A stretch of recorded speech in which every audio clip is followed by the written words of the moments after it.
see some movement at the takeoff zone. It's Kelly Slater grabbing rail. A clean entry. This thing holding open. It spits. When it spit me, I thought it was going to spit me off my board. Comes out with the spit. Spits him out. Comes out after the spit. Gets spat out of another good-looking wave here. Spit. We're just spitballing, right? Yeah,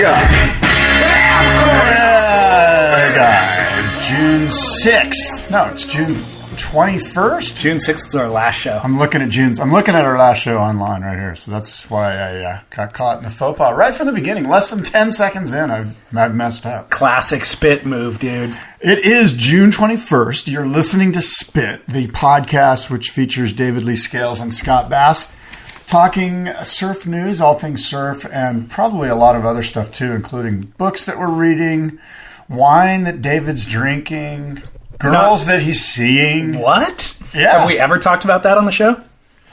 Yeah. You tried to call me out on it once or twice, but not wine that I'm drinking currently while we're recording. It's 8 a.m, so I'm drinking my coffee still. Yes, and as always, recording from the library of the Surfing Heritage and Culture Center here in San Clemente.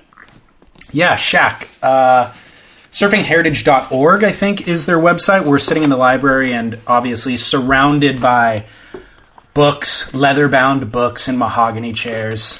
Smells of richness and culture in here. Absolutely. Smells like Chop Hop in here, really. So, by the way, just to keep listeners updated, Spit now has its own podcast feed. You can find it on iTunes. Search Spit. Just for your edification, Scott, I put Spit initially, and it was very hard to find via the surf function. So I added the words a surf podcast after, because we needed the word surf in the title for searching functions. It's still actually pretty hard to find because it's brand new. But as more people subscribe to it, it'll populate to the top of the list. So okay. Search Spit if you want to subscribe to the show. Scott and I are still going to publish it on our separate podcast feeds, Down the Line Radio and Surf Splendor, for the next month or two, just because that's where people are most familiar with getting the show.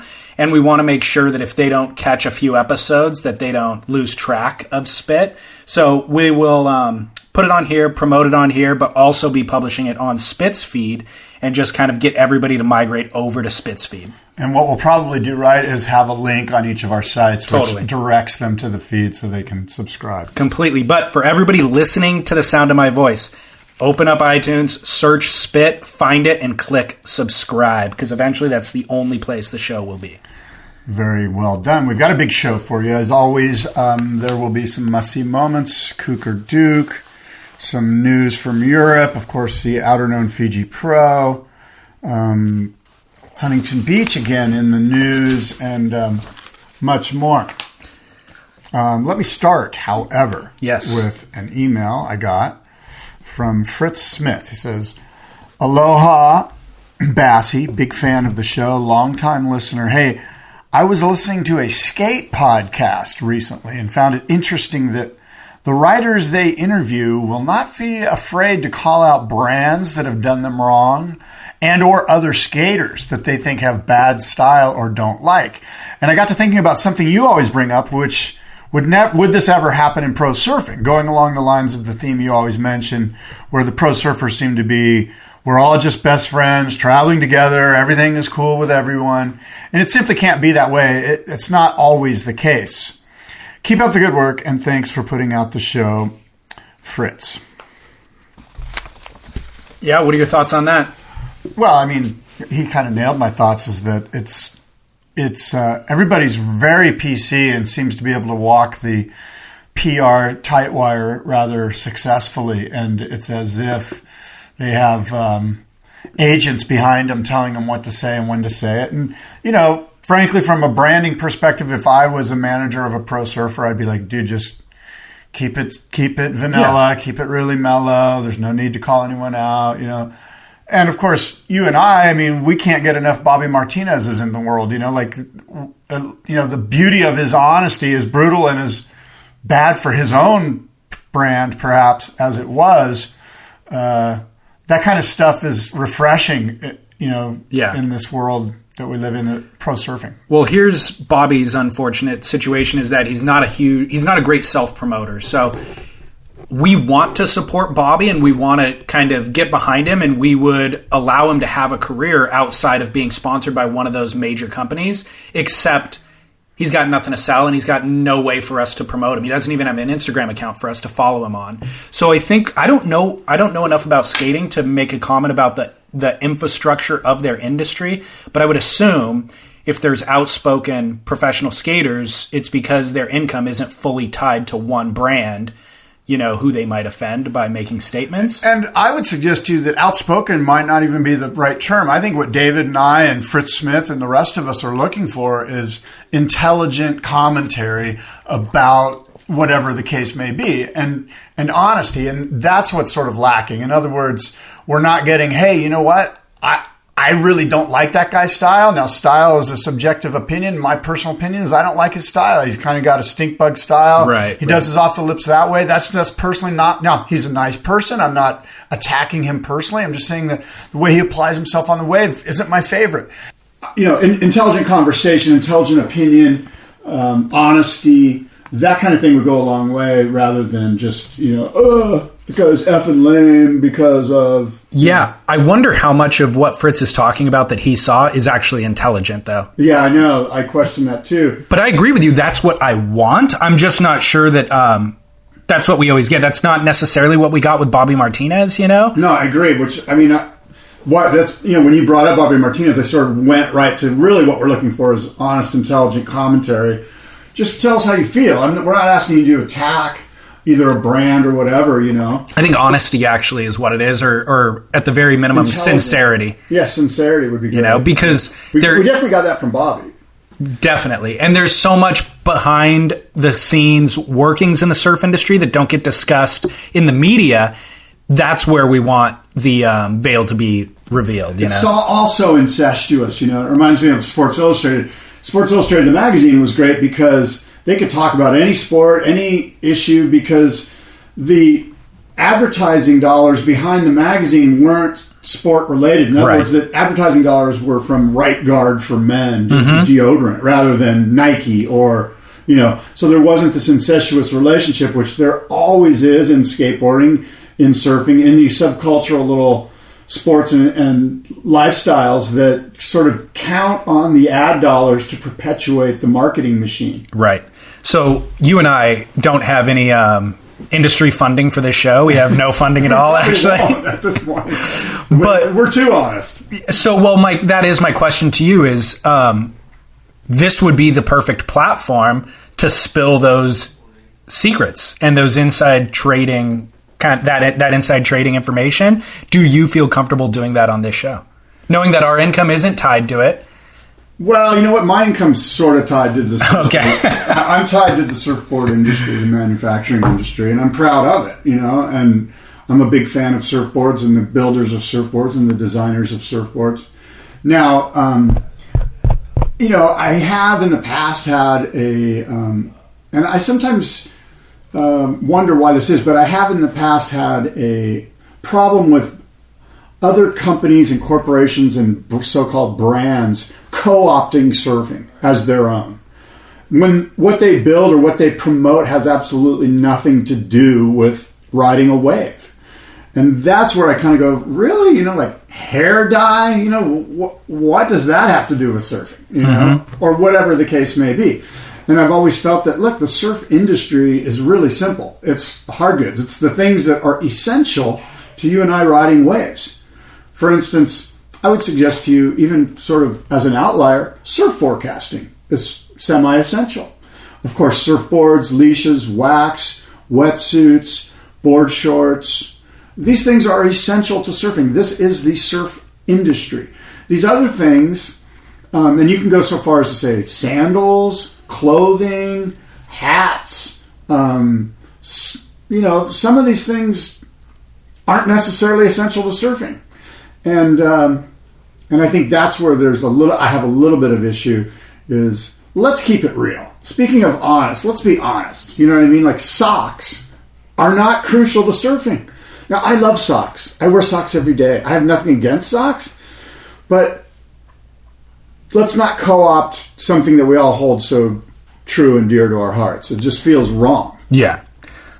Okay, so the question is, do you feel encumbered by, does your speech feel encumbered by those relationships that you have in the surf industry? No, because the answer is no. Okay. I don't feel encumbered by my relationships. I feel like there's been a number of times on the show, even though I advocate for speaking freely and honesty and all that sort of things, there's been a number of times on this show where I've backed off topics that I just felt like, but okay, actually now that I'm thinking about it, I guess it's because maybe I didn't have all of the evidence in place to really make a completely correct statement at the time, or if I write down my thoughts in advance, I can kind of say things correctly and edit them, not to prevent information from leaking out, but just to be correct in my statement.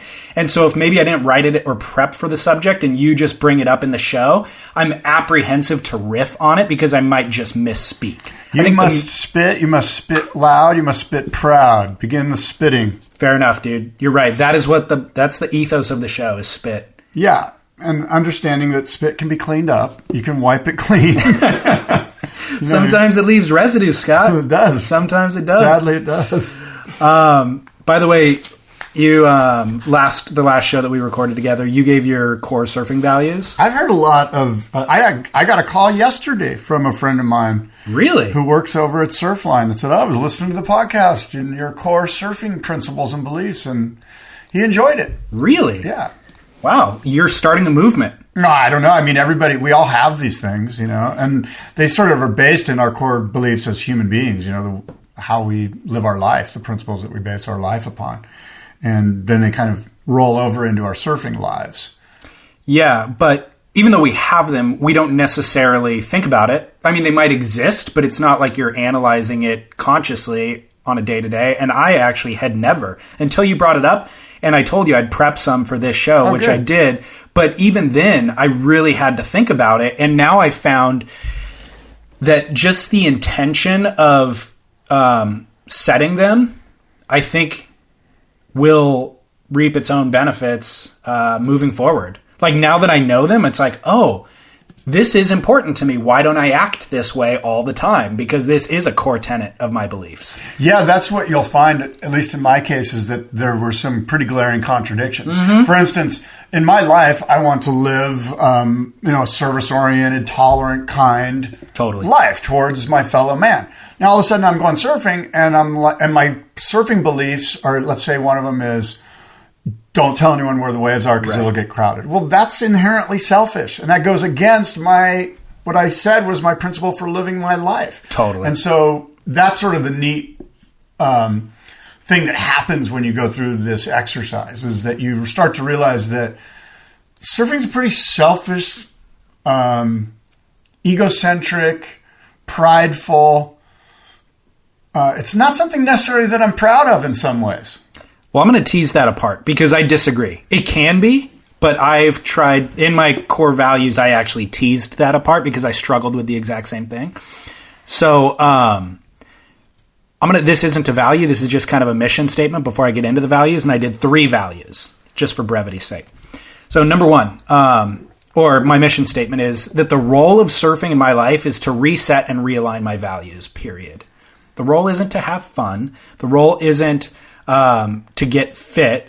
It's really a therapy session like that. And I'm not saying that was it when I started doing it. I'm saying now as I reflect on 20 years of doing it, the physical activity and the being exposed to all the elements in the ocean and the working for it serves as a therapy session that has only ever benefited my being, and it's elevated my awareness of all things in my life. So that is the role that surfing plays in my life. Now, core surfing value number 1.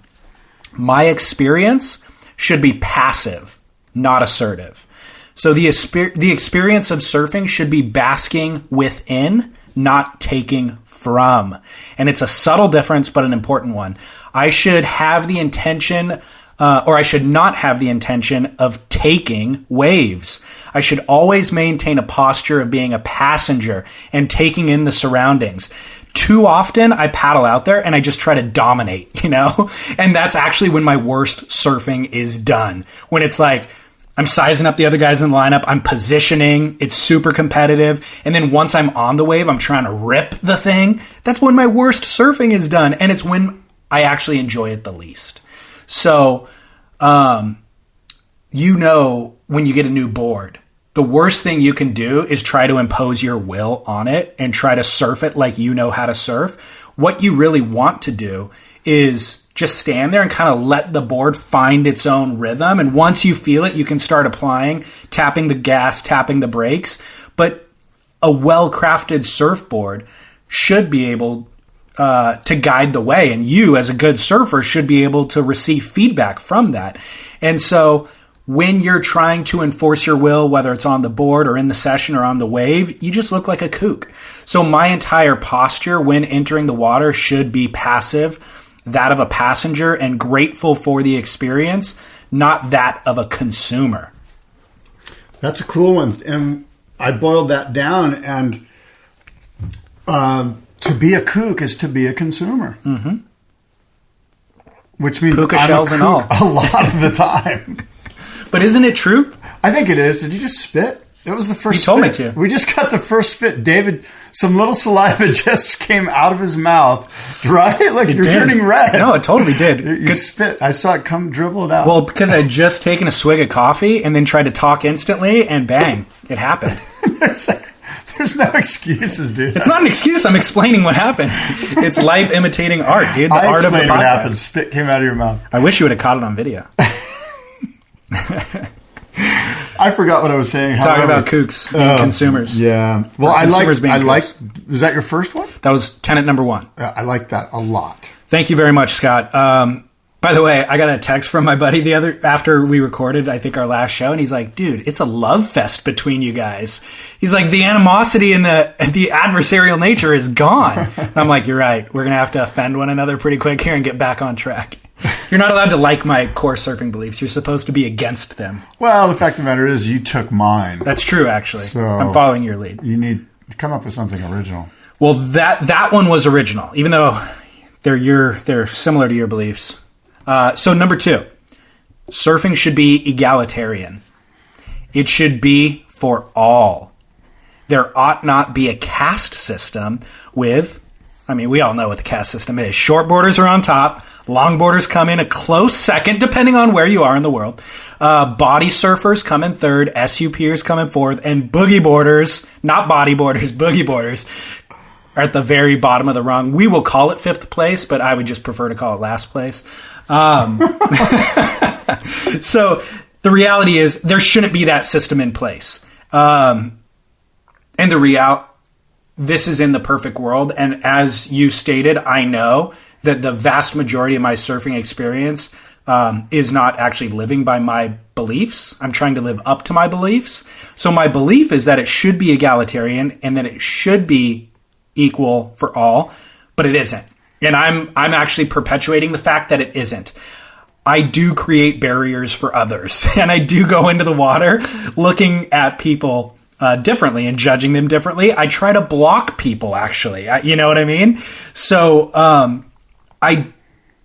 but I also know that when I do that, I don't have an improved surfing experience. In fact, I have a lesser surfing experience. And the most enjoyable experiences that I have are when some random dude is hooting me on. That actually elevates my spirit, and so I should be doing that for those people. And some of the best experiences I have is when it's in the dead of summer, like 4th of July weekend, and I'm in the water, and it's just like I've given up on all of whatever I have in December. And I'm just like, oh man, I couldn't find parking. There's so many people here. I'm just going to paddle out and catch some knee-high wave on the inside. And then when I do that, there's kids in boogie boards playing in the shore break that I have to dodge. Those are actually the best experiences. When I relinquish all of the caste system idea that I have, that's when it's the most fun. Where it's like I'm not battling for set waves, battling for priority. So I need to live by that in December, when there's plenty of waves to go around. And I'll just give you a quick story. I was surfing on the weekend and in like river jetties kind of between Huntington and Newport. So there's kind of a lot of people in the water. The water's warmed up a lot. Sun's out. It's Father's Day weekend, you know. And on this peak that I was surfing, there was a little crew of guys who kind of knew what they were doing. And so it was a little competitive. So I've got my head down, just like game face on, you know, vying for my competitive advantage. And there was one wave that I was deepest on, but I was actually a little too deep. And so one guy who was in better positioning, but not in priority positioning, he and I were both paddling for it, and his buddy hooted him in. Like before we even like got to the gritty part of the battle, his buddy hooted him in, which is kind of a dick move towards me. It's kind of like, hey, I'm hooting for my buddy who should be the guy who goes on this wave, even though he's not deepest. And I took that as an affront. So it's like, you know what I mean? Because that's the point we're at. I do. So sad. How old are we again? Exactly. So it only escalates from there, devolves from there, where it's like now it's like full paddle battle. Every wave, it's like we're trying to jockey, and then we're just out of position on every wave that comes in for the majority of this session. Towards the end of the session, one of those guys was deeper than me, but almost in the same situation where he's deeper than I am, but I have a better section of the wave, and he hooted me in. It was like he knew that he was too deep, so he's like, "Hey, go."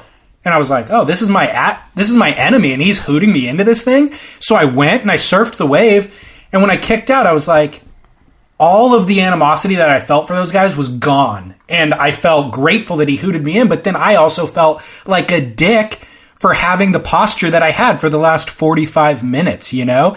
And it was just like, dang it, what was I doing? And maybe they didn't have that posture at all. Maybe I manufactured this entire session in my head, this competitive session in my head. I should have, he broke down the barrier, and I should have been living with that all along. The fact that I'm not is only ruining my own session. They're probably completely unaware of it. So, tenet number 2, surfing should be egalitarian, no caste system. All right, core belief number 3, surf every day, period.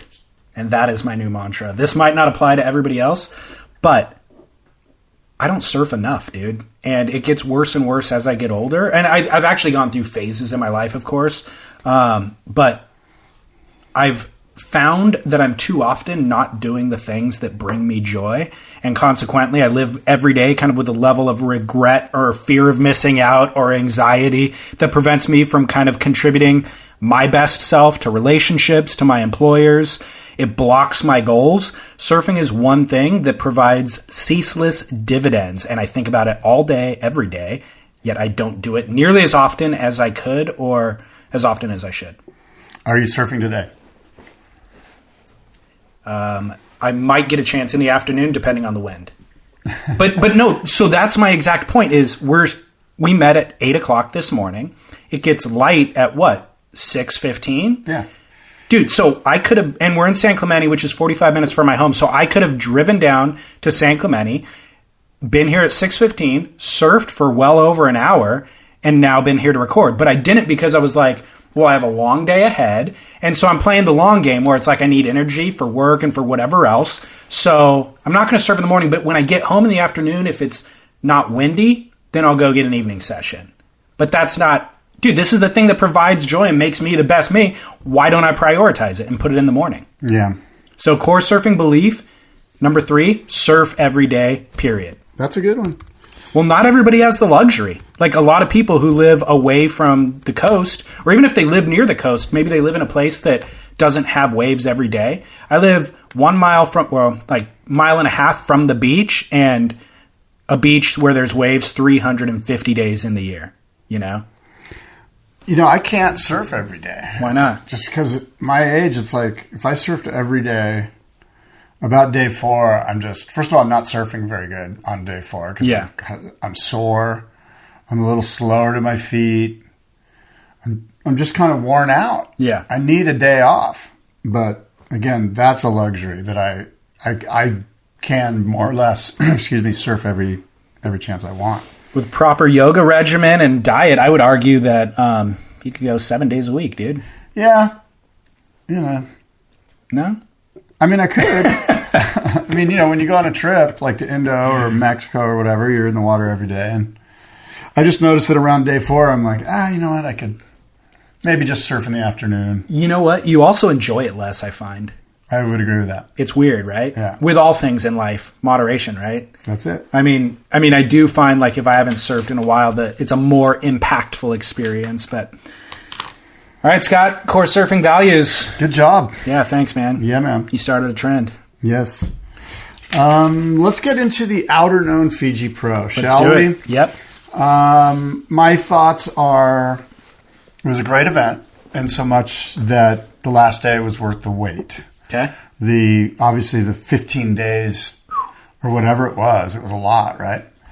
In between, it just seemed like this event went on and on and on and on. Well, it was like round 1 went off with a bang, and then there was a lot of down days. Then we kind of got through a few rounds, and then a lot of down days before the finals. So if it was a great event because the last day was worth the wait, I started to stew on this for a minute. Now more than ever, I'm completely sold on what I said last week, which is from a fan's perspective, from you and I, from our perspective, from the perspective of our listeners. You know who the surf stars are? The stars of the show are the waves for the WSL. It is no longer the pro surfers. I haven't bought in over the top on the surfers. Great waves are the most important factor. When great swell meets a great location, this makes a great event. The surf should dictate the future of the WSL, not pro surfers. And this is that new WSL paradigm that I spoke of last time we did the show. A whole new outlook on what the WSL is about. And that is that the surf is going to dictate everything. 9 events will focus on quality waves wherever they may be found. Here's a great example of this. What's perhaps the greatest, in the last, say, 4 years, what was perhaps the greatest single broadcast moment in the WSL's history? I know you have one, and I'm trying to think of what yours is, but I would just off the top of my head say Owen Wright's performance at Cloudbreak 2 years ago, where he got two perfect heats. That's a great example. The final against Julian, particularly. That's a great example. That can certainly be argued. But what I said is, what's their greatest broadcast moment, not their greatest heat. And the greatest broadcast moment in WSL history is when Cloudbreak was 20 to 25 feet, and a slew of about 30 really good surfers charged it, and they broadcast it. They called the event off. Yes, when they didn't run the event. And that was the greatest moment in WSL history in the last 5 years. So great that they made an entire movie about it. Mm-hmm. And that, in a nutshell, completely crystallizes my point. It's not, because you know what? You can there are great surfers everywhere. Great surfers we're not at a loss for great surfers. What we're at a loss for is when great swell meets great locations to provide epic conditions. And that's what the WSL needs to focus on. And another way to even further clarify my point is the women. I'm not much for watching the pro women surfers, and it's for whatever reason. However, when they have the event at Honolulu Bay, I watch it. And why is that? Because the waves are really friggin' good. Right. And so I think this has been lost on them, and they need to kind of figure this out. It's a good point. This needs to change. And if they don't make the change, somebody else will. Because it's not that hard anymore to find great swell, meeting great location, and putting great surfers on it. Right. Pat Gudauskas on 25-foot Cloudbreak, or Ace Buchanan, whatever. Who's Ace Buchanan? Buchan. Buchanan. See what I mean? Yikes. See what I mean? It doesn't matter. Yikes. It doesn't even matter. Patrick Buchanan. Just give us great swell meeting great location. Believe me, there will be great surfers showing up. Skeleton Bay is a great example of that. And hey, let's put the greatest 16 guys in the world in those conditions, which we can do. Let's put Owen Wright and Jordy and John in those conditions, which we can do as the WSL. It just really crystallized for me because this event just dragged and slogged on. Yeah, I totally agree. It's a great point. So why are we doing events at Rio? Yeah. Everything needs to be focused on great swell meeting great locations. Right. The great surfing will happen. Yeah. Believe me. Yeah, totally. Well, great surfing did happen, and I think you and I really owe an apology to Mr. Matt Wilkinson. The guy's been winning events for 2 years now, and we, up until this very show right now, we just continue to talk crap about him. We just continue to go, I think it was a fluke. Well, yeah, he won on his backhand, but he hasn't done well on his forehand. Dude, the guy has now done well. Backside, front side, big waves, little waves, like against Kelly, against Felipe, against everybody. The guy is on fire and by the way, for years on end now. So we owe Wilco. This is my official apology to Matt Wilkinson. You are ripping, and I'm a huge fan. Okay, let me chime in if I may. Bring it. I read something really good this morning. I want to say it was either on Stab or it might have been Marcus Sanders on Surfline. I forget exactly where I read it. But the gist of the article was Wilco leading the tour now, having the yellow jersey being in the number one position as of today, has such a different feel than it did last year when he won the first two legs of the Australian leg of the tour. It's a good point. Then you were kind of like, what? Even after Bells, you're like, really? Right. This can't last. No. And it didn't. Right. This time around, it seems as if he's built a foundation. Now he's more or less in the middle of the season, winning a major event in major surf and surfing lights out. Although I don't think he should have won the final. I'll get to that in a moment. But I would agree with either Marcus or Sean Doherty, or whoever it was that wrote this piece, that first of all, you're right. I owe him an apology. Although, wait, hold on. Let me Don't be too quick to apologize. I think we were writing him off last year, and I think it proved out. This year, we were sort of basing everything on last year and going, there's no way. Yeah. Now it feels like, hey, you know what? There's more than a way. There's actually a will and a coach and a Wilco, some might say. Right. There's a Wilco, a company called Wilco. A Wilco and a way. Yeah, and Micro Hall and this whole, there just seems to be more legitimacy to his first place standing at this point, where it's very much possible that he could be the world champion and well deserved. If he is, dude, I will be the biggest fan because I like being proven wrong. You know, like there's nothing better than kind of seeing somebody pick themselves up by their bootstraps against all odds and then bring it. And it's awfully American, isn't it? The individualism that it takes, the spirit of I can do. Well, it was all summed up in that final, really. I mean, he got flogged for the first 10 minutes, like smashed, you know, on the inside, set waves to the head. And I just thought, well, it's been a long day of surfing, and with that beating, he's not going to be able to, like, regain composure and surf to the level that he needs to because Connor O'Leary already had like an 8-something. So Wilco's back was against the wall, not only from getting flogged, but on the scoreboard. And then he regained composure, got out there, got the set wave, and surfed it to the same ability that he would if he was fresh as a daisy. And that showed a level of grit that I definitely haven't seen from him before, and that really I only reserve for guys like Gabriel Medina and Adriano de Souza, you know? Yeah, you know, I mean, if you want to get into that last exchange, there was like 4 minutes left. Wilco needed a 7.37, I think it was. Okay. And if you go back to the heat analyzer and watch the last two waves of the event, the first wave is caught by Connor O'Leary. Connor O'Leary, by the way, each wave has 3 turns in it. They each do 3 turns. Okay. And Connor O'Leary's wave, the money turn on Connor's wave was the second turn. The first turn was a top floater, a critical top floater where perhaps the fins even released.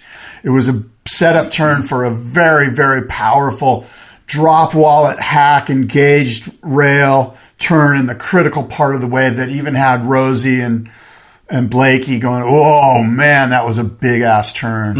And then the second turn, or the last turn of the 3 for Connor OLeary, was another tight pocket top hack with a release into the real shallow part of I remember that. It was like doubling up, so he kind of had to back off on the second part of the turn and just free fall a little bit. Push on the tail and just kind of make the drop. So those were his 3 turns. Right.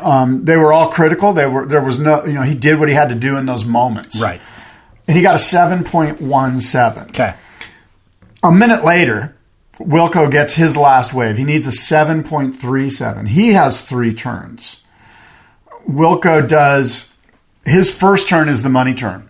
He kind of drives down the line for a couple of, 30 yards, gets a bunch of speed, and lays into a beautiful turn. Then does another nice turn.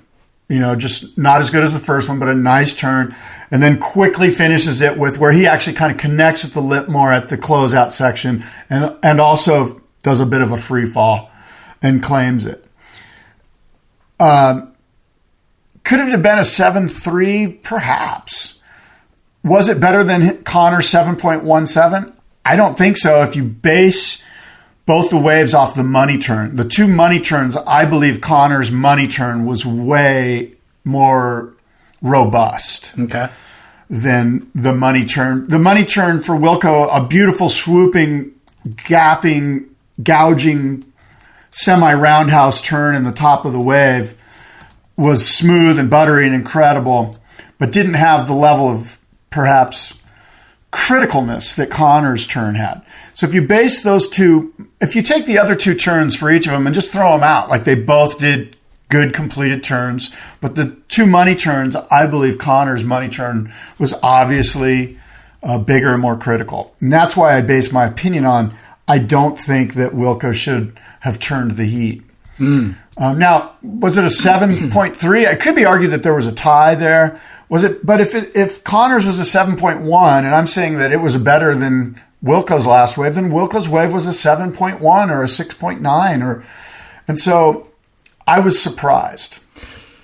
It's interesting. I think this is the next step for the judges, where it's not enough to say, "Oh, it's just splitting hairs now," and I could have seen it one way and I could have seen it the other. It's not enough just to allow that to be the decision at this point. There needs to be some systematic and objective way to score these things. Like, I think you actually did a good job by saying it all comes down to the money turn. Now let's analyze that money turn. Who did a better money turn? Like that, we both know, even maybe subconsciously for the judges, that's what we're really analyzing, is that one turn. I think maybe that needs to be focused on in the judging booth, Understanding that the other 2 turns were equally sort of generic, and let's just throw those away. It'd be one thing if there was 2 money turns on one wave. You and I could have done those turns. Well, you could have. We can't do the money turn, though, By the way, Wilco got an 8.03 on his last wave, almost a point more. It's a big difference. That's a huge difference. And was it an excellent... Now it's in the excellent range. Right. Was it an excellent ride? Right. And if it was, why wasn't Connor's last wave? And by the way, the 7.17, Connor's, that didn't even go into a scoring line. That was a throwaway for Connor. You gotta... I wonder, too, oftentimes you see this happen where it comes down to splitting hairs, and the decision always goes to the guy we already know and love. Thank you. It does, though, doesn't it? Yes. So it's like we're going to make Connor work for it. And so if Connor does you have to knock the champ out. Yeah, you can't just show up in your first final and then win. That's BS. On splitting hairs. And I know that that's not a stated rule and that the judges aren't intentionally doing that, but we always see it happen. The tie goes to the guy who we already know and love. So, well, wouldn't you? I know you would agree with me that Connor OLeary surfed better throughout the entirety of the event than Wilco did. Yeah, I probably would agree with He that. beat Parco. He beat Kelly. He surfed like a veteran the whole way. He was looking incredible. It's crazy, right? Yeah. It's I told you at the beginning of this year that it's going to be kind of the year of the rookies. Like, this is the best rookie class we've seen in years. And I feel like your response was like... the rookie. Right, now it is. But at the time, I was like, this is a great lineup of rookies. And you're like, you say that every year. Well... Ethan, what's his name? I know. Dead last. And that was my guy. That was my one pick. I was like, this kid Ethan's going to kill it. Ian Govea, sort of not so great. The surprise is Federico Moraes, this tall, lanky sort of... I don't even know where he is in the rankings like at this point. 18th or something. So Ian Govea and Zeke Lau are both in 23rd. Jean Deroux is in 27th. And Connor O'Leary, the guy that we both completely overlooked, is in 8th place. Yeah, Connor O'Leary is going to stay on tour. I doubt Zeke Lau will stay on tour. I know Ethan's not going to stay on tour. You're right. Federico's 18th. Unless they qualify through the QS somehow. Yeah, so Connor O'Leary won the QS last year, and I think what he has more than anybody else, is just competitive prowess, consistency. Luke Egan as a coach. Yeah, and obviously incredible talent, but all those guys have great talent. Yes. There's no question. So I don't know though, so we got Wilco in first place, John Florence is in second, Jordy's in third, Adriano's in fourth, and we're going into J-Bay. Jordy in third, I want to believe, it's like going into J-Bay, Jordy at J-Bay is among my favorite things to watch. But the guy disappoints me so often that I'm so apprehensive to put my heart into it because it's been broken time and time again. And then Wilco, on the other hand, he's made the semis out there. And Wilco's the guy who continually upsets my fantasy team. So I'm kind of thinking I need to put the kibosh on Wilco and put him on your team, and he will I kind of need to get behind Wilco at this point. There have been 5 events, 5 different winners. The current top 5, Wilco, John, Jordy, Adriano, and Owen, there's a mere 600 points that separates them. I would be wary of putting Wilco on my team because I'm like you. we just apologize, but we still haven't bought in. Right. But more than anything, because there's been 5 different winners, 5 different events, this just feels like the year that Kyle Belly could win J-Bay or Connor Coffin or even Zeke Lau, now that I've thrown him under the bus. Yep. It just feels like it's going to... which is kind of a neat thing that at the end of the year, we're going to see 5 or 6 or 7 or 8 guys that could go into pipeline and take it. Yep. I think that's the way it was last year. There was 5. By the way, of Mick, Kelly, and Parco, at the start of the year, if I said who's going to be doing the best midway through... Would you have taken Parco? Heck no. He would have been a distant third. Exactly. Mick would have been first in my picks. Kelly would have been second. And Parco would be a long, distant third. I've got more to say about Parco at the end of the show, but I will say right now. Is he your kook? No. He's your Duke. It might be. I told you. I'll tell you at the end. Okay. He has really won me over. I have always loved Parco, his style as a surfer, but he's reasserted his place at the top. For a guy who, after his world title, just kind of floated in the bottom teens and the top 20s of the tour, and we just see him aiming for retirement, basically. And earlier this year, on Aki's podcast, Aki accidentally revealed that Parco's planning to retire at the end of this year. And so... I don't think Parco's commented on that, but it's kind of all right, well, this is Parco's final year. That's fine. He's had a great career. He's a world champ. But now I feel like that he's relinquished any goals for a world title. He's actually surfing better than he's ever surfed. He's surfing actually as good as he's ever surfed, but he's competing better than he's ever competed. And taking out young whippersnappers, with his traditional power and flow. And I love it. His surfing is so beautiful to watch. I'm happy to watch it throughout the entire event, not watch him lose in the third round. Yeah, I would agree with you. I think that what's happened here is that it's a mental thing. He's had that letting go moment that Kelly Slater had in 2006 or whatever, where he's just look, it's my last year. I'm just having a good time. And by the way, guess what happens when I have a good time? I win because I'm really just carefree. But he's also a highly competitive Australian. So he looks at it like I'm going down to the pub to play snooker, and I'm going to kick their ass because what do I got to lose? I'm just having a pint. And that's sort of the attitude that he's taking into these events. Like, hey, I rip. I've been here for 30 years or what, I've been here on tour 15 years. I absolutely rip, and I'm retiring. So let's go have fun. And he's got nothing to lose, and he's surfing like he doesn't, and it's paying off. Well, I think that the big point of difference that we see with Parko, with the vets, Parko, Kelly, is they are the best surfers in the world when the waves are good. So if we see J-Bay at 10 feet, Parko and Kelly and Mick are the guys to put your money on, More reason why great swell should meet great locations and be surf dictating the WSL's future. Because look what happens. Great talent rises to the top. Yeah, I totally agree. That's the style of surfing I prefer to watch. You know what I mean? Like watching, I don't know, some guy rip 5 turns at cloud break. Like, I don't know. I don't know who to give as an example, but like 5 turns on a medium-sized wave at cloud break isn't that exciting to me, but watching Parko's flow is exciting to me. When the waves are 8 feet, that's what I want to watch. Yeah. So, great event. What else, Scott? What did you think of... There was an interesting moment when Rosie Hodge was on the...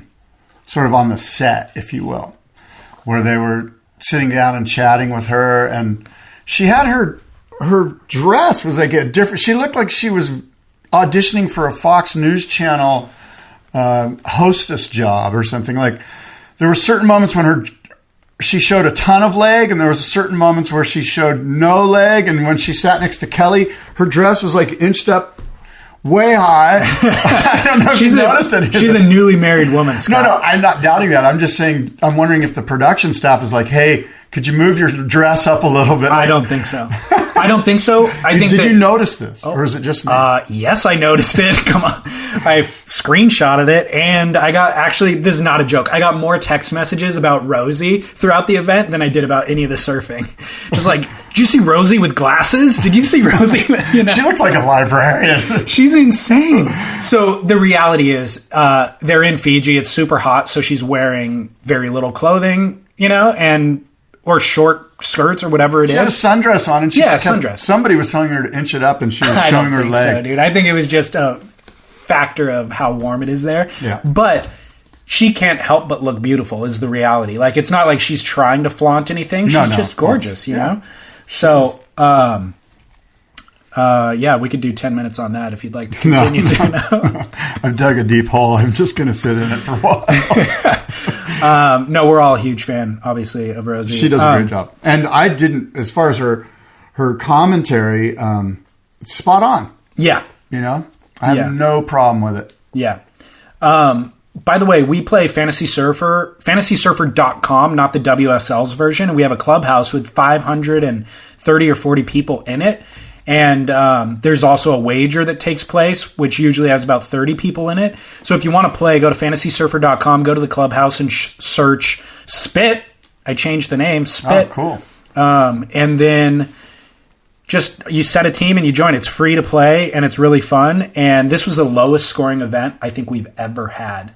Like 500 points? I don't know who won overall, but the winner among the people who wagered, it was like 723, where normally guys are scoring 1,000. Did I wager for the entire year? You did. Yeah. And how did I do? Not very well, but better than me. So I won. I think like you got 650 and I got like 620. I kicked your ass again. How many has it been?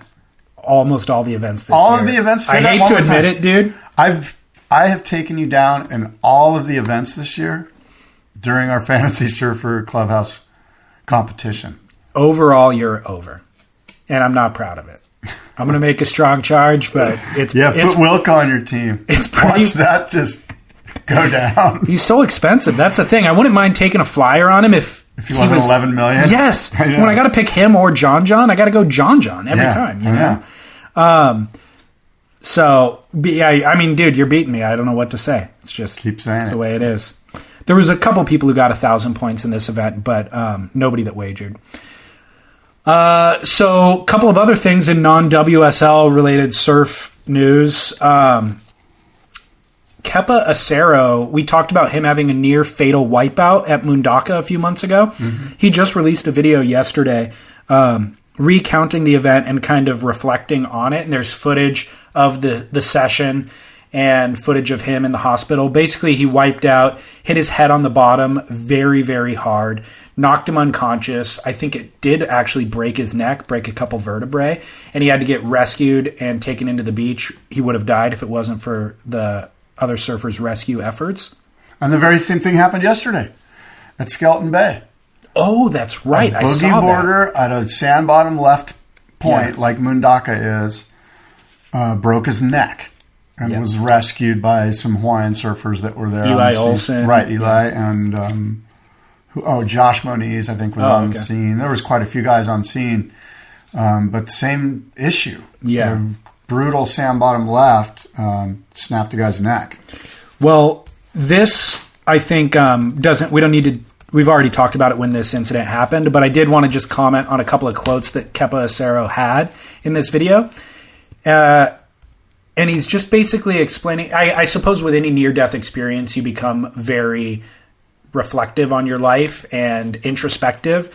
And so he talks about time is what concerns him most now, with who and what he chooses to spend it on. And his exact quote that I wanted to share with you, Scott, is, quote, "Time is the only thing that separates us from death," end quote. Wow. I thought that was profound and worth sharing. Guy's going deep. The only thing that's separating us from death is time. So who do you want to spend your time with, Scott? What do you want to spend your time doing? That is the question that we have. Well, ourselves. you know what? Sadly, this is a time to mention that a friend of mine died yesterday. What? Yeah, and a lot of people know this gentleman. He was a world-class longboard surfer, and his name was Chris Olivos. And Chris Olivos competed on the longboard circuit back in the 80s and 90s. He was a prominent member of Donald Takayama's surf team. And like I said, many, many people know Chris. And he was a champion surfer. But there was a wrong-way driver in Fallbrook, much like 2 weeks ago when Paul Burke, right? Yeah, Fallbrook. Same area, wrong-way driver. Mowed into Chris yesterday and killed Chris Olivos. And this was a guy that I knew really well. I competed against him, and we hung out. And we had a lot of laughs and a lot of good times. And a lot of the people in that sort of 80s, early 90s competitive longboard world knew Chris really well. And so it's with a heavy heart that we have to say, rest in peace, Chris. Was he in a car? I don't know the... was it a head-on collision, or was he just a pedestrian? I'm not sure. I just saw it on Facebook yesterday afternoon. It just kind of rocked our world a little bit. It is. That's tough, man. It happens more and more frequently the older we get, unfortunately. Yeah. Brutal. Well, I thought you were going to segue that into the big fire at the Puka's factory, which thankfully nobody died in, but pretty heavy situation there. Puka's, the largest surfboard factory in Europe, went up in flames. I guess they were doing some construction there, a lot of flammable materials, and something caught fire. They don't have the actual information on how it was started yet because it's all too new, but the entire factory and the surrounding buildings actually got completely demolished by this blaze that raged for over 5 hours. Took 20 minutes for the initial fire trucks to show up. Chris Christensen left a pretty harrowing account on his Instagram because he was there shaping boards at the time, and he was actually the last guy out of the factory. And he heard fire alarms, then he saw a woman just start screaming at him in Spanish, and he knew that something was serious, so he dropped everything. There was a lot of shaping machines going and other noise, so even though he heard the fire alarms, it was a little bit drowned out by those other noises, and he didn't really take it that seriously until he saw the woman screaming at him. So he just dropped everything and ran out, and he was the last guy out of the building. So, yeah, the Alatu surfboard factory in the Basque country, where, as you mentioned, Puka surfboards are manufactured. So we're glad that everyone's safe. We hope they have fire insurance, and we look forward to getting them up on their feet and a new building built and them getting going. I've been in that building. Oh, yeah. I toured it like 2 years ago. Yeah. Really, so it's like a maze of rooms, shaping bays, storage areas. Like it's a pretty big, and not only is it big, but it's scary to think. Like if a fire was raging, you could easily be in the back of the maze and not know and have zero exit, you know? Really? Yeah. There's not a lot of exits. Do you remember seeing like fire exits? No. Like signs or anything? No. Wow. So it's kind of remarkable actually that everybody got out unscathed, I guess. Well, it was in the evening, right? It was. I thought the fire broke out in the evening. 5 p.m. and was able to be put out by 10:30. So, yeah, you're right. Maybe a lot of people were gone at that point. But, yeah, super scary situation. So yeah, that's sad. Well, let's see, David. Huntington Beach has reached a new level of lameness. Oh, I thought you were going to say hero status. No. Organized chaos yesterday, and I'll quote a little from Surfline.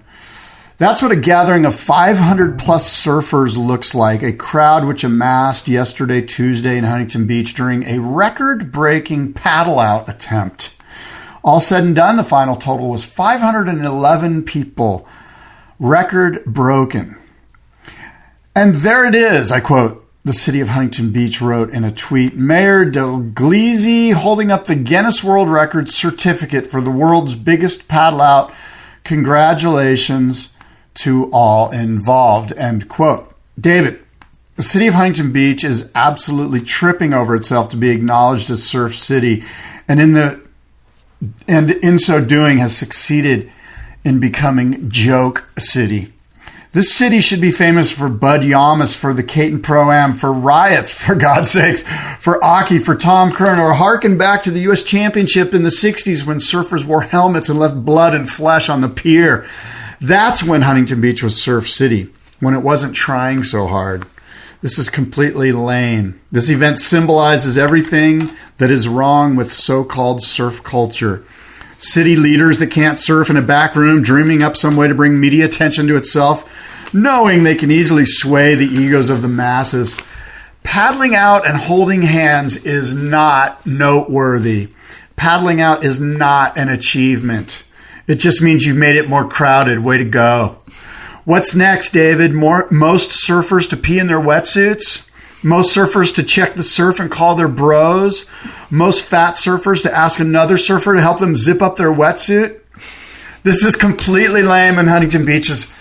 I couldn't believe that the city could get lower, but it has.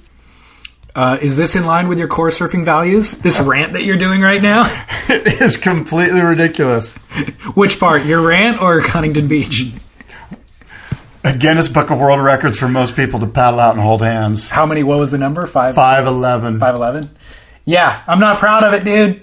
I mean, I think that you're saying what will Huntington Beach known for? I would like to think the history books will reflect there was a iconic surf podcaster that came from the depths of the shit. Depths is correct.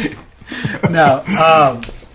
Yeah, dude, I don't know. I actually wasn't even going to bring up this story because I knew that it wouldn't actually reflect well on my home. It's not even my hometown, dude. That's the thing. Good for you. You've disowned it. No, I'm saying I've lived... City leaders, David Scales is no longer a member of your community. I've lived there for 10 years. It's not a hometown. Right. That means 25 of my years I lived elsewhere. So, and I think 10 might be enough. Am I being too critical? No. I mean, this is lame. It's terrible, This dude. is completely lame. It's terrible. It's stupid. Most people to paddle out and hold hands. You've got to be kidding me. Like, that could be an Onion story. Right? It could be. Oh, my God. Yeah. Well, those people are just trying way too hard. All right. Well, this... Meanwhile, it's pumping it in Santa Cruz at Surf City. So, a listener sent me a prospectus for Aki's wave pool. Surf lakes. Yes. From one lame thing to another. Aki will endorse anything. I think Aki endorsed the Huntington Beach paddle out. He's like the Shaquille O'Neal of surfing. He's just try this Gold Bond medicated cream. Totally. Aki uses it. Dude, Shaquille O'Neal literally is in Buick commercials. Like a Buick, dude. And so's Aki. I mean, that's a grandpa car. You know what I mean? He literally has a pineapple soda on the market. Like anything that comes his way. So what's Aki endorsing now? Surf Lakes. Right. There's some pretty interesting Let me information. guess. I've dreamed about it my whole life, and it's finally coming to fruition. Okay, so turns out Aki is not behind the technology. Really? Believe it or not. No way. Whereas Kelly Slater with KS Wave Pools, he is the spearhead of that tech and of the investment and of all of it, all the research, the passion behind the project. It wouldn't exist without Kelly. Some marketing guy goes, we need to get some professional surfer from Australia on board. Yeah, exactly. Somebody goes, how about Aki? He'll do anything. They need a professional surf advisor. Right. And Aki is that guy. Cool. So a listener sent me this thing. The brand name is Surf Lakes. Yes. And it's a little bit different than these other wave pools that we've seen. I'm going to read straight from the document. Surf Lakes works by generating concentric waves from a central wave generator that radiate outwards. So each wave breaks on a variety of submerged reefs and shorelines. Each reef captures the energy of the swell at different points and shapes the resulting wave, thus creating a variety of sizes and shapes of waves. The number of surf breaks generated by each single wave is only limited by the size of the pool and the number of surf breaks. In the model below, each wave generates 8 surfing waves with 4 different learner styles. This allows up to 12 surfers to surf on each wave that is produced. The wave generator is oscillated to create a set of waves, much like the ocean, with breaks resembling a, quote, peak wave seen at quality breaks like Duranba or quality reef breaks like Pipeline in Hawaii, if you can believe that. So has this thing been built, or do they just have a model? So they have, they have 3 models. They built a 1 to 25 scale back in 2014. They built a 1 to 10 scale and a 1 to 5 scale. They have not built a full scale version yet. But even on the 1 to 5 scale, it works based on what Well, yeah, I mean, look, they can send a man to the moon. They can build artificial waves. It's just a matter of, is it a business? Exactly. Like, for $1 million a ride, but nobody's got $1 million a ride, so no one's going to build it. So limiting factors in the past have been quality of the wave and the size of the waves, the low number of waves produced per hour. In Slater's pool, it's 1 every 5 minutes, and then the high energy cost per wave. So this model actually has eliminated a lot of those limitations because it's generating literally up to 2,400 waves per hour. And the model is designed to be a standalone wave park, or they've also got models in place to be implemented at existing wave park or water parks and or theme parks. So they've got a business plan in place for like Disneyland could just buy this, and where traditional theme parks investment for a new ride or attraction is $20 million for like a roller coaster, or as much as $200 million for like a Harry Potter land at Universal Studios. This estimated cost is between 15 to 30 million.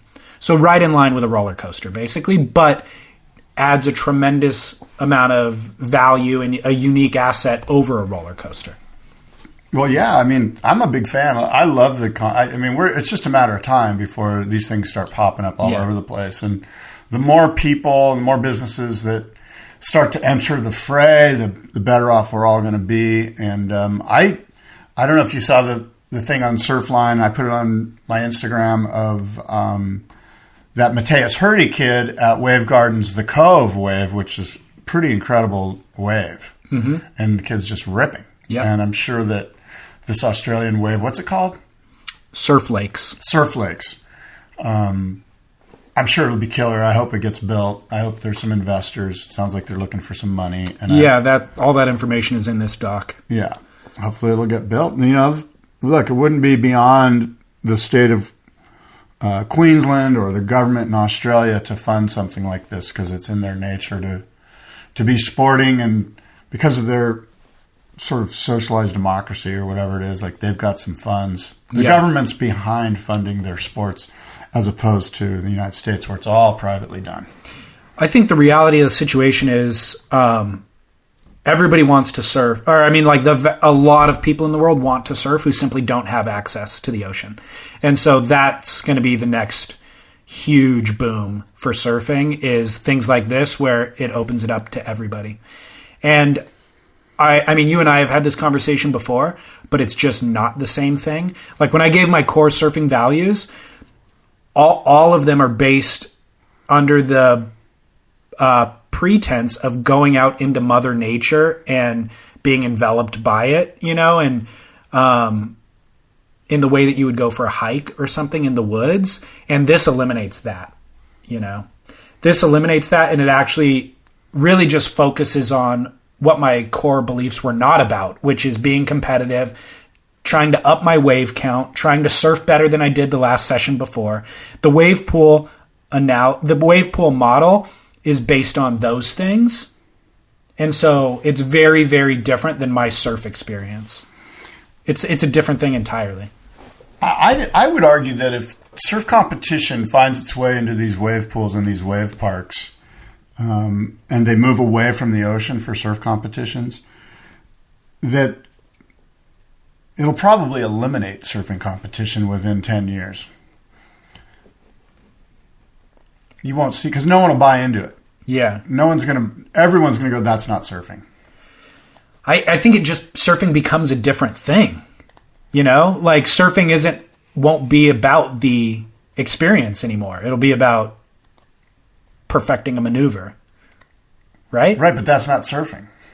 Right. The definition of it changes. It's not how you and I know surfing. They will still call it surfing, though. It's going to be a grand experiment and a lot of opportunity. So it's going to be fun to watch it unfold.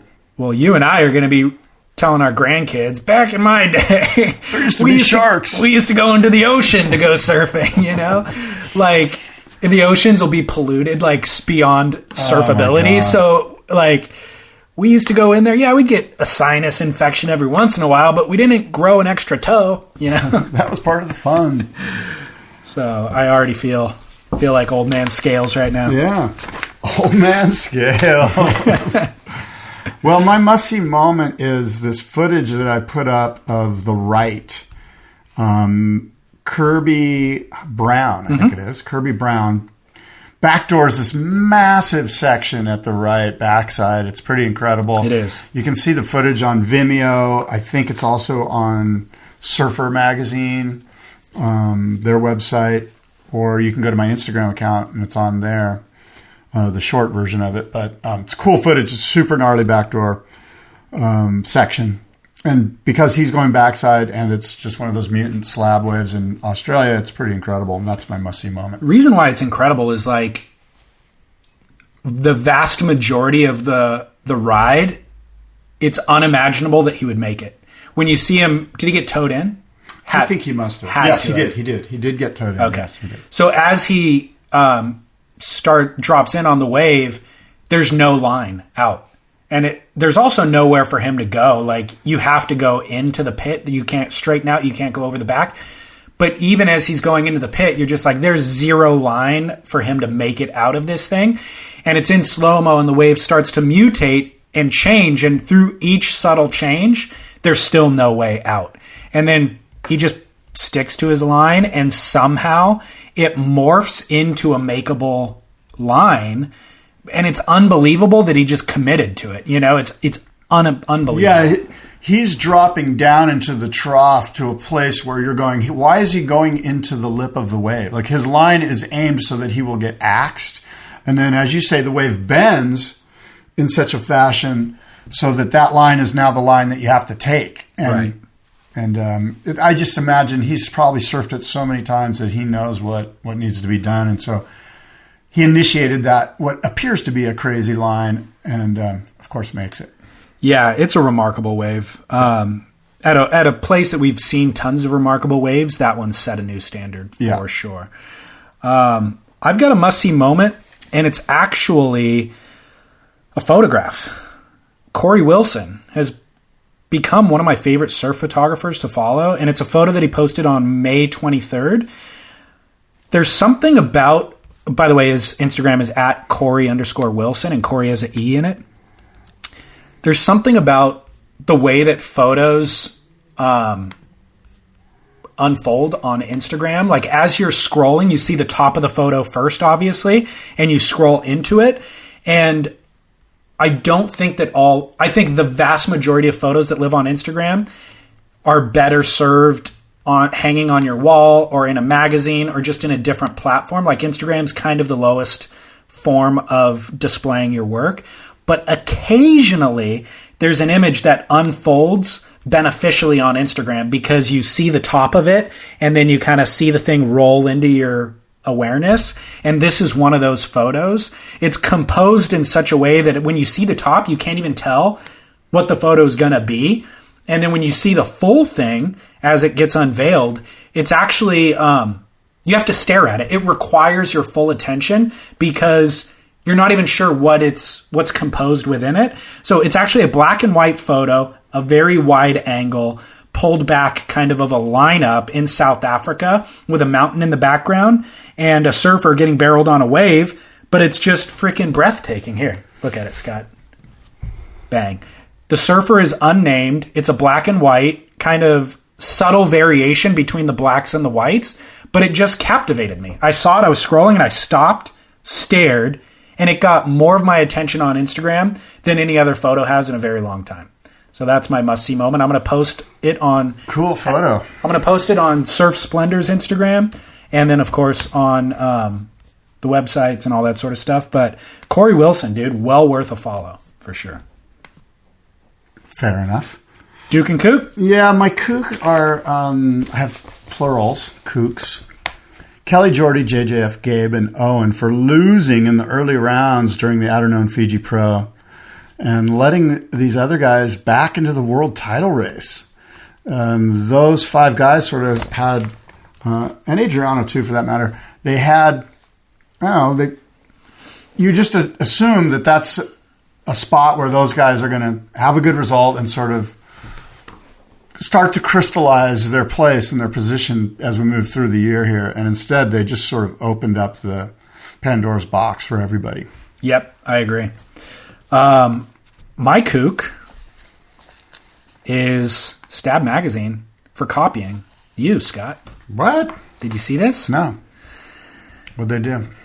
In an article posted about a day and a half ago entitled Reimagining the Dream Tour. No way, really? Yes. Sounds familiar. Sounds familiar. It's written by your buddy, actually, Jake Howard. Oh, really? Yeah. Jake. I taught him all the plagiarizing tools I've known. That's awesome. Attaboy, Jake. I'm proud of you. Like, here's the deal, dude. Not a full kook because, we pull stories.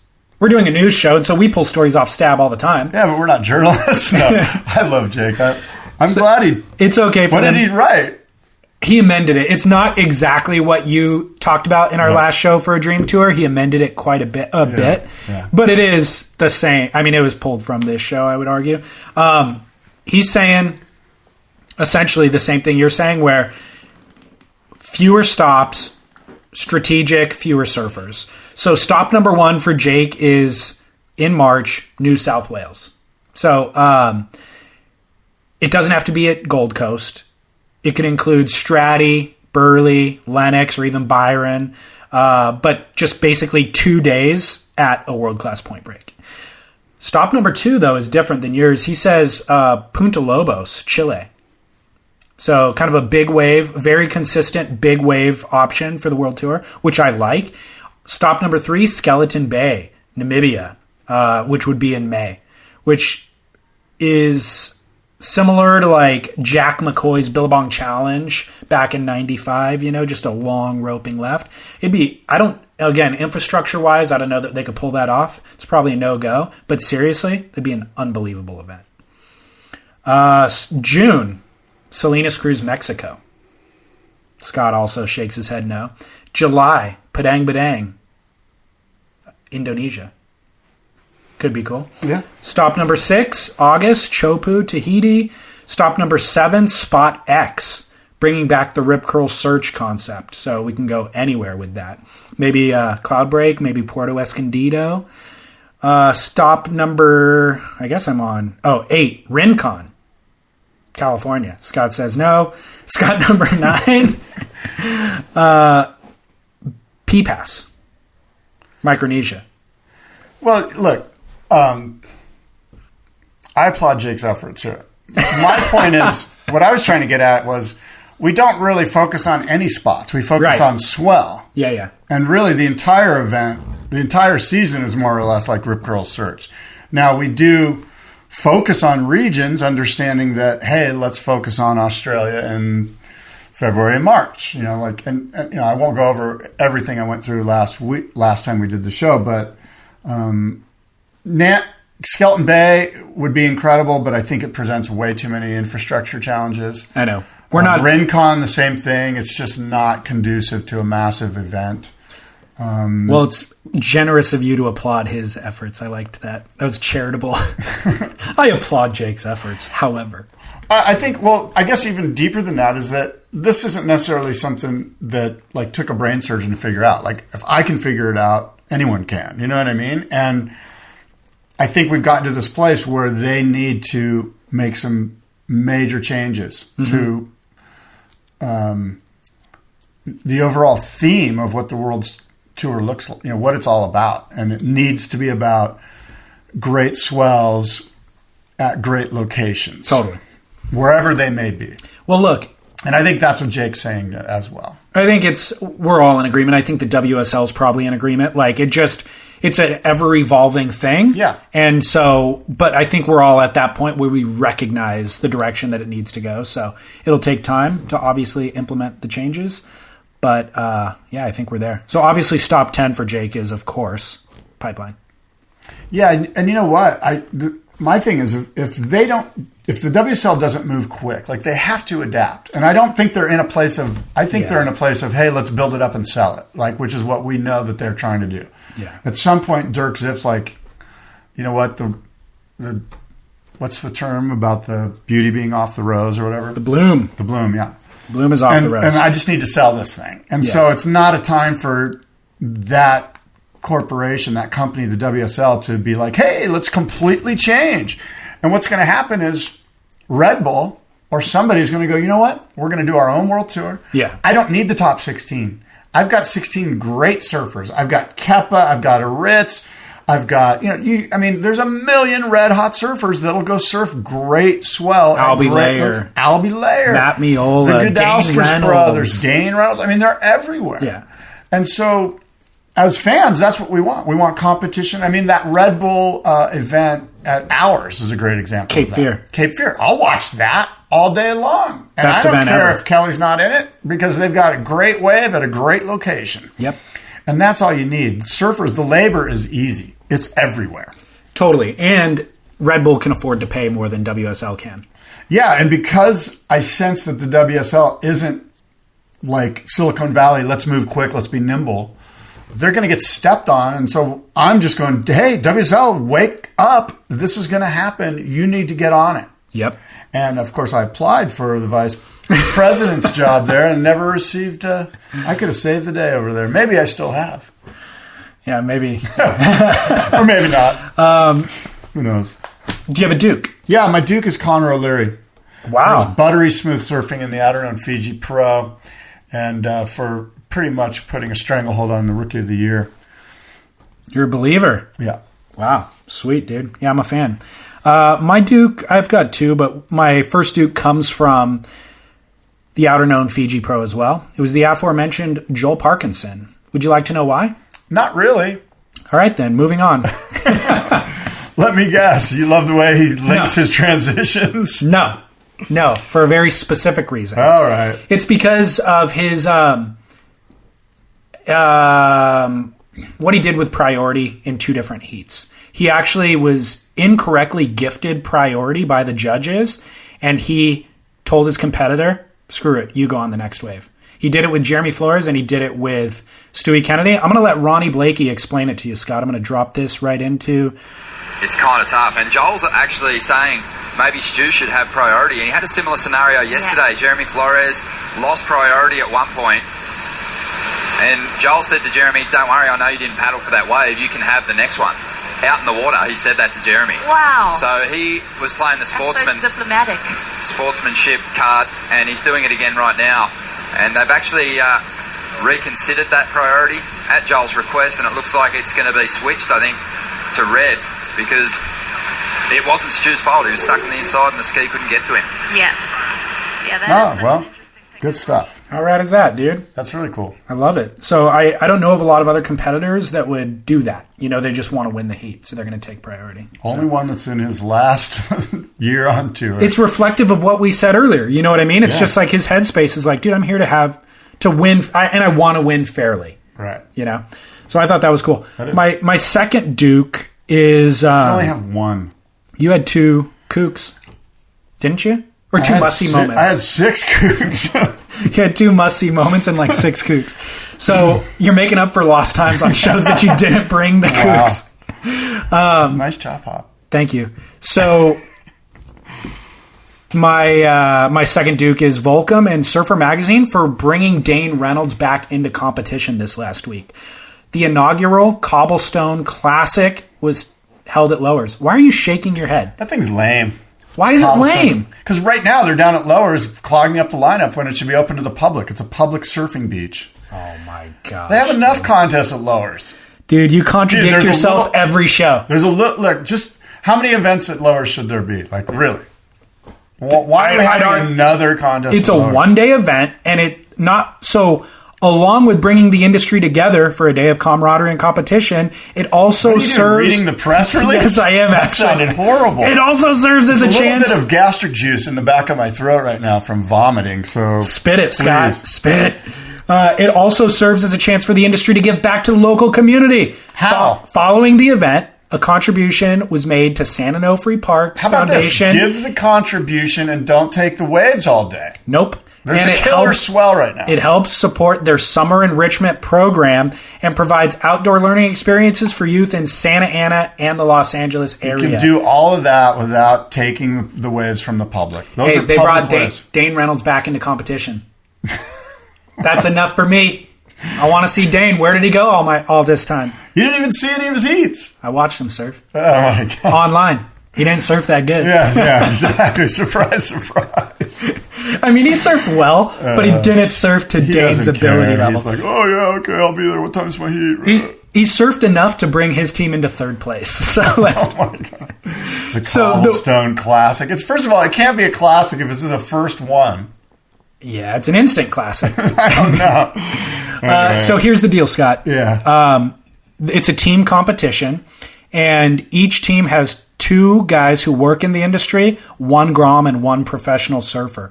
It was won by Lost Surfboards team, which had Crosby Colapinto, which is Griffin's younger brother, Nate Yeomans, which is the pro, and Kobayashi brothers, 2 local lower surfers, Kay and Shay.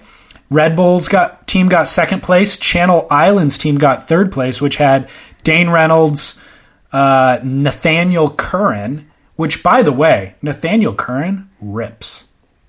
Yeah. I think he won the U.S. Open one year. He did. The year right before it was a $100,000 prize purse. It was like he won $20,000, and then the next year Sippo took the $100K, which is a bummer. Nathaniel, though, I mean, at that time, I think he finished 1 position outside of qualifying for the World Tour. Yeah. And I always felt like that was the biggest ripoff ever. Like, he is a World Tour level surfer. There's a million World Tour level surfers. I know, it's a shame, dude. There's quite a few guys that rip. Watching him at that event, I was like, he's still kind of at the top of his game.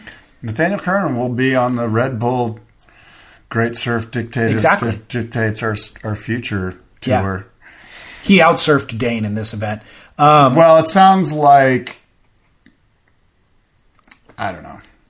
Well, Nathaniel, by the way, his day job now is running the Channel Islands team. Oh, good. Travis Lee used to have that, and then Travis went over to Kelly's company with Kelly. Yeah. And so Nathaniel filled that slot, and so I'm glad to see him traveling the world on tour with the world's best surfers.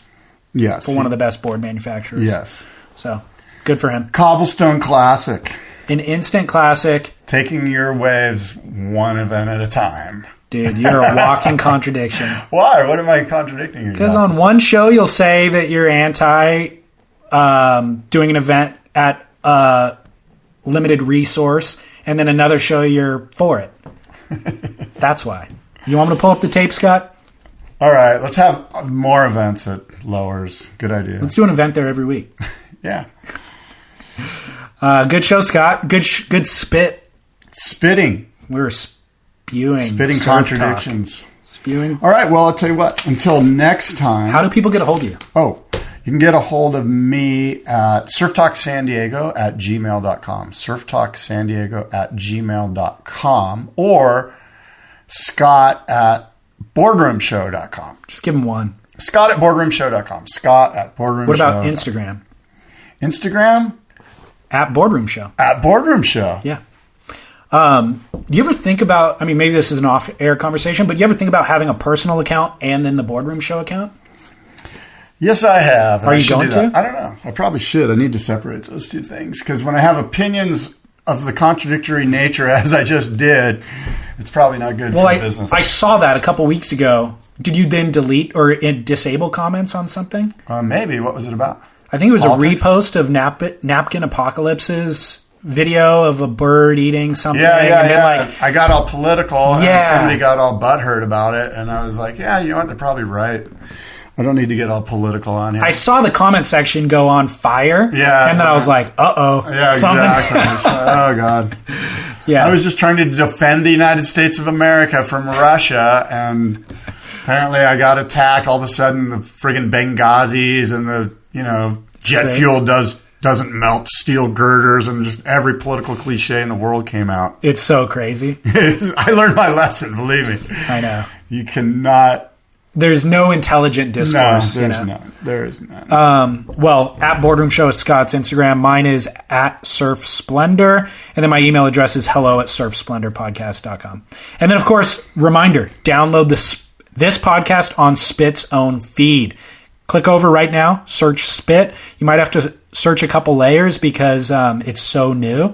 It doesn't pop up at the top, but search it with the word surf maybe, and then click subscribe. That's where you find the show. Okie dokie. Well, until next time, when I would like to discuss your interview with Chaz Smith a little bit more, and the whole Reno Matt Warshaw love affair that went down on Instagram. Blood feud. And but probably in 2 weeks that'll be old news. But who knows? Maybe we'll discuss that stuff. Let's revive it. Let's throw some gasoline back on. Okay. Well, until next time, adios and aloha.